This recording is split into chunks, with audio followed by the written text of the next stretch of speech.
Kenapa cuma berani di sosial media aja? Preskon dong kalau berani. Kalau memang benar. Yang dibuktikan harus affair-nya dulu gitu loh. Dan gue yakin dengan apa yang gue katakan. Si Lisa tidak benar. Ridwan Kamil pun tidak benar kalau memang itu terjadi. Dan pasti simpati jatuh kepada posisi istri sah. Sudah pasti, tidak peduli bagaimana beliau. Kan begitu? Pakai akal dulu. Pertanyaan gue cuma satu, kenapa lu pada rame-rame ngehujat ani-aninya doang? Kenapa nggak ada yang ngehujat si pejabatnya? Asal lu tahu ya, itu pejabat emang sering nge-DM-in anak-anak muda, cewek-cewek gitu ya. Karena salah satu kenalan gue pun ada juga yang di-DM sama dia.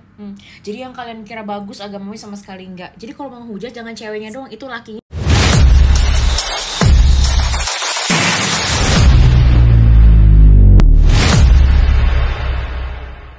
Gue beralih sekarang karena dibayar. Kalau gue mau duit, itu seharusnya gue ngebelanya RK. Kenapa? Dia mantan pejabat dan istrinya masih menjabat. Kalian itu kalau nonton apa-apa belajar memprofiling orang. Gue ini bukan 1-2 kali mengkritisi kinerja pejabat. Apalagi skandal dari mantan pejabat. Dan jangan lupa, skandal ini terjadi ketika Bapak Ridwan Kamil masih menjabat sebagai gubernur loh. Gue gak suka sama orang yang gak jujur. Gue lebih bagus orang itu bersalah tapi dia jujur. Lu tanya aja kalau lu punya pengacara, pasti yang dia tanya adalah kejujuran dari kronologi yang sesungguhnya. Nah, si Lisa punya kejujuran itu. Ya, kalian jangan memposisikan diri dia begundik-begundik dulu. Memangnya yang sedang bersuara menjadi juru bicara itu bukan itu. Mereka satu circle. Ya, gue sudah lihat bukti-buktinya. Dari kubu sebelah yang menyuguhkan ke gue itu hanya chatting-chattingan bagaimana kebohongan si Lisa lah dan lain sebagainya. Padahal kalau di-compare kalian pun punya juga sama seperti itu gitu loh. Nah, gue nggak mau masalah ini melebar. Yang gue bahas di sini adalah skandal yang dilakukan oleh Lisa dan terduga Bapak Ridwan Kamil. Begitu. Nih, kalian mau tahu affair-nya ada dulu, apa langsung tes DNA dulu? Ujuk-ujuk tes DNA kan nggak mungkin. Pasti kan yang dibuktikan harus affair-nya dulu gitu loh. Dan gue yakin dengan apa yang gue katakan. Si Lisa tidak benar. Ridwan Kamil pun tidak benar kalau memang itu terjadi. Dan pasti simpati jatuh kepada posisi istri sah. Sudah pasti, tidak peduli bagaimana beliau. Kan begitu?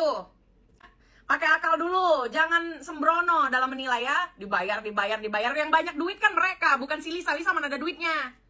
Ini karena murni ada di situ tertulis 4 orang mengintimidasi sampai ibunya stroke lah, inilah itulah. Jelas saya di situ tergerak hati saya bahwasannya itu tidak benar. Kenapa?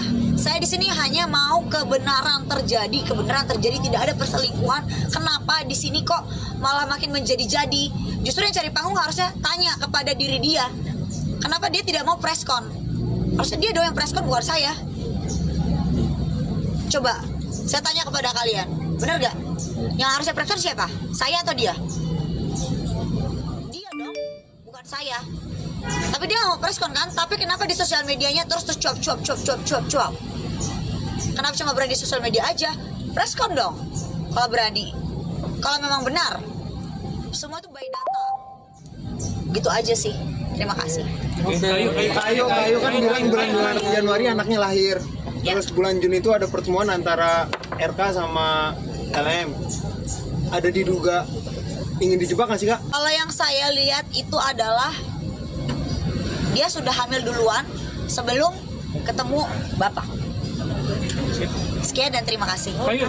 Akan ngebahas kasus ini secara netral, tidak ada keberpihakan.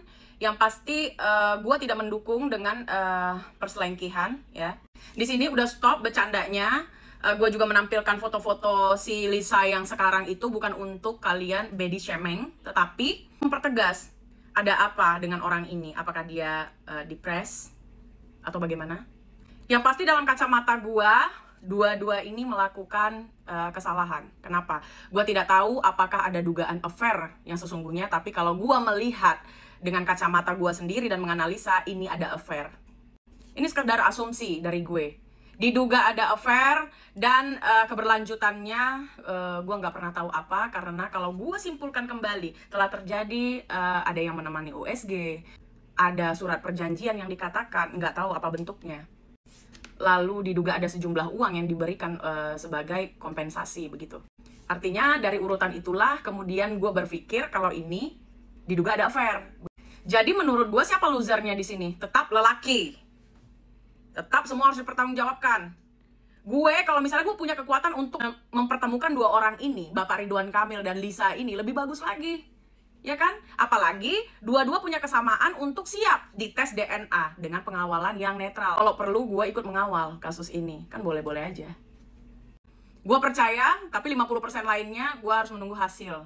Ketika dua-dua memang setuju untuk tes DNA yang tidak ngomong doang, tetapi harus dilaksanakan begitu. Ataukah untuk sebuah pengakuan? Oke, gue yakin si Lisa ini meminta pengakuan bukan untuk merebut Bapak Ridwan Kamil dari Ibu Cinta. Tetapi tetap ya, ingat ya, segala perbuatan ada konsekuensinya. Konsekuensi dari Lisa maupun Bapak Ridwan Kamil sendiri. Jadi ini mau lebaran, semoga nanti setelah lebaran kita mendapatkan titik temu dari kedua belah pihak ini. Tidak bisa kita membela Ridwan Kamil, tidak bisa kita membela Lisa lalu memojokkan dia saja, tidak bisa juga. Pakailah akal kalian dan nurani kalian ya.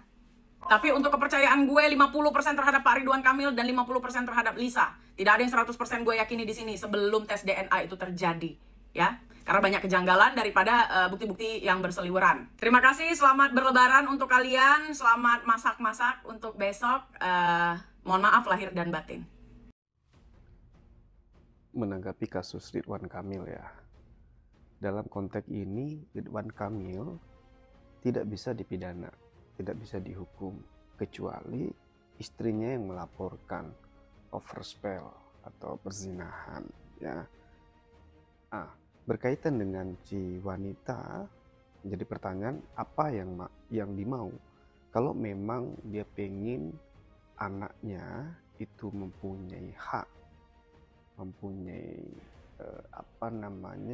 meminta pertanggungjawaban dari RK, maka saran saya adalah lakukan uji tes DNA, termasuk si RK untuk membuktikan bahwa ini bukan berita sebenarnya, bahwa dia adalah bukan anaknya.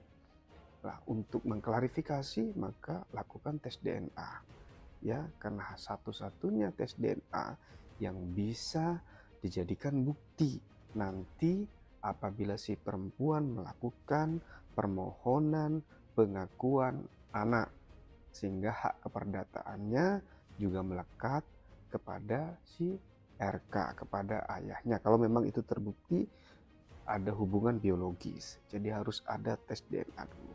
Jadi untuk keduanya, untuk mengklarifikasi kebenaran, maka lakukan tes DNA. Tapi kalau ada yang tidak mau, jadi pertanyaan, kenapa? Semakin klarifikasi, semakin kita bertanya-tanya gitu ya. Klarifikasi bukan jelas, semakin bertanya-tanya nih gue nih. Maksudnya gini Pak, ini kan katanya fitnah keji bermotif ekonomi, yang dimana pembahasannya itu cuma satu kali pertemuan membahas mengenai beasiswa. Tolong di-spill gitu loh Pak, ini beasiswa apa gitu, karena ini bahaya banget dan serem banget. Satu kali pertemuan langsung bisa ngeklaim punya anak Pak. Itu beasiswa seperti apa Pak? Hashtag beneran bertanya dan juga pengen beneran menghindari gitu ya, karena di beasiswa bahaya banget gitu kan. Kebetulan gue masih kecil jadi gak paham hal-hal kayak gini, 2 tahun 5 bulan lah usia gue. Lalu Pak ya, mengenai bukti-bukti akurat yang tidak terbantahkan tuh Pak, boleh di-spill gak sih Pak? Apa sih itu Pak? Karena kita semua bertanya-tanya di sini dan kita masih percaya dengan Bapak gitu. Karena Bapaknya juga sudah menggunakan tim hukum gitu kan ya, semoga masalah ini cepat selesai dan juga fitnahnya itu beneran fitnah gitu ya Pak. Dan please banget dikasih tahu gitu ya, itu beasiswanya apa Pak? Saya pengen menghindari beasiswanya Pak. Takut Pak, satu kali ketemu bahas beasiswa, bisa ngaku punya anak.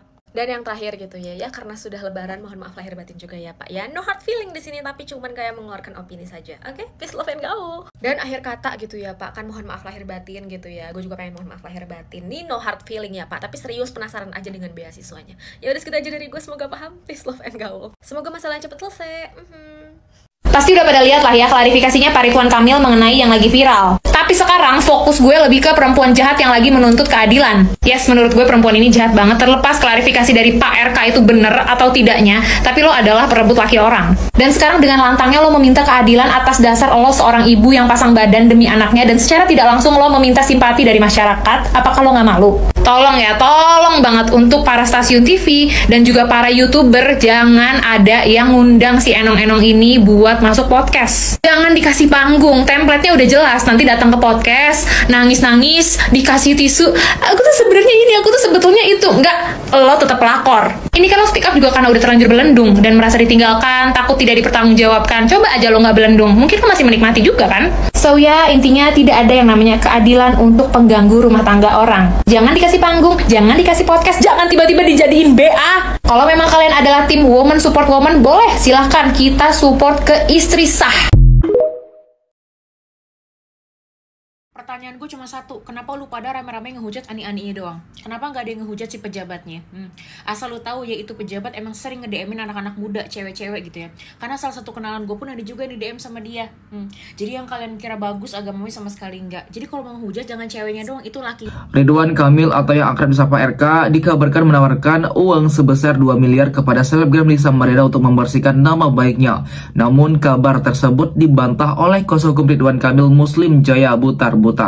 Itu adalah berita murahan yang sengaja disebarkan untuk merusak reputasi klien kami, tegas Muslim Jaya Butar-Butar. Kuasa hukum Ridwan Kamil dikutip dari channel YouTube Senin 31 Maret 2025. Menurut Muslim Jaya, hingga saat ini tidak ada niat atau tindakan dari Ridwan Kamil maupun keluarganya untuk memberikan uang kepada Lisa Mariana terkait tuduhan perselingkuhan. Saya mewakili keluarga klien kami dan kami tegaskan tidak ada penawaran uang. Ini jelas merupakan pembunuhan karakter yang tak berdasar dengan sumber yang tak jelas, ujarnya.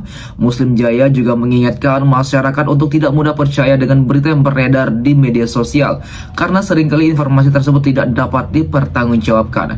Kami menghimbau kepada netizen untuk lebih hati-hati dalam menyikapi berita-berita yang tersebar di media sosial karena seringkali informasi tersebut tidak dapat dipertanggungjawabkan, katanya. Ia menegaskan berita di media sosial seringkali dipenuhi oleh informasi yang tidak layak dipercaya dan dapat menimbulkan kontroversi yang sengaja diciptakan oleh pihak-pihak yang ingin memecah belah. Meski ada upaya untuk menggiring opini negatif terhadapnya, Muslim Jaya menyatakan bahwa RK tetap tenang dan tidak terpengaruh oleh kabar buruk terkait masalah rumah tangganya tersebut. Kami santai saja, tidak akan menanggapi terlalu jauh. Kami anggap berita ini sebagai berita sampah, ucapnya. Terkait masalah ini, kami tetap memberikan kesempatan kepada Lisa Mariana untuk menggunakan jalur hukum untuk membuktikan pengakuannya. Tutup kuasa hukum Ridwan Kamil atau RK, Muslim Jaya Butar-Butar soal kliennya disebut menawarkan uang 2 miliar rupiah kepada Lisa Mariana.